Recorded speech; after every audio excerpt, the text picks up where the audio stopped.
सगळं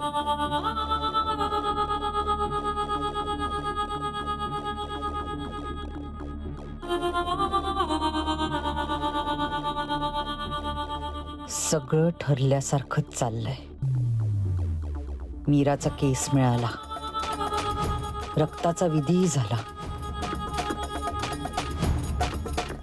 आता वेळ घालवून चालणार नाही. आज रात्री मार्जरीकडे जावंच लागेल. मंजिरी,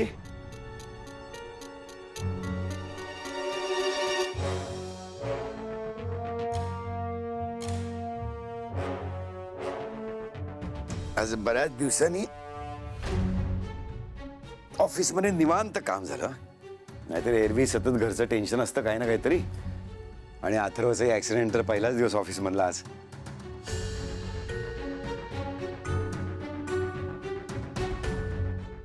पण तोही रिलॅक्स वाटत होता. म्हणजे हात हलवायला थोडी अडचण होत होती त्याला, पण डॉक्टर म्हणालेत की जर का अशीच हालचाल करत राहिला ना तो, तर हात लवकरात लवकर बरा होईल म्हणून.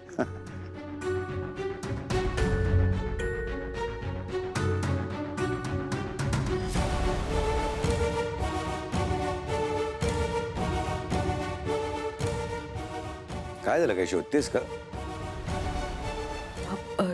नाही, काही नाही. एवढी अस्वस्थ कायस? अच्छा, अजूनही तू मायाचा विचार करतेस का?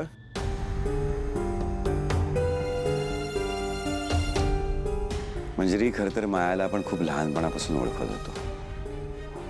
आपल्याच अनाथाश्रमात वाढली ती. तेव्हा तर तिला बघून मला वाटायचं ही अंबिकाची जुळी बहीणच आहे की काय. म्हणून आपण तिला आपल्या घरात आणलं. पण तिला घरात आणणं हीच सगळ्यात मोठी चूक होती आपली. त्या मायापायी आपण आपली अंबिकासारखी सून गमावली. नशीब नंतर मीरा अथर्वच्या आयुष्यात आली आणि त्या दोघांचं लग्न झालं. जर का अथर्व आणि मायाचं लग्न झालं असतं तर फारच मोठा गोंधळ झाला असता.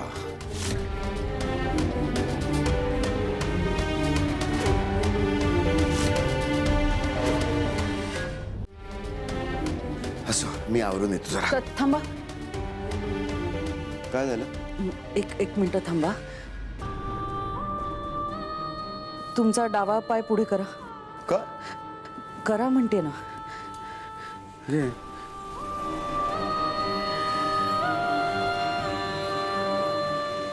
काय काय करतेस तू? थांबा हो.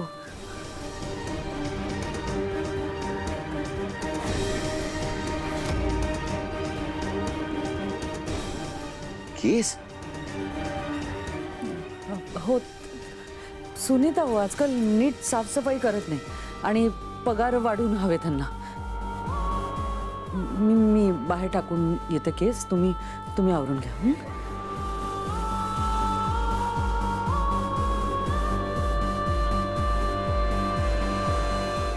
काय झालंय म्हणजे केस?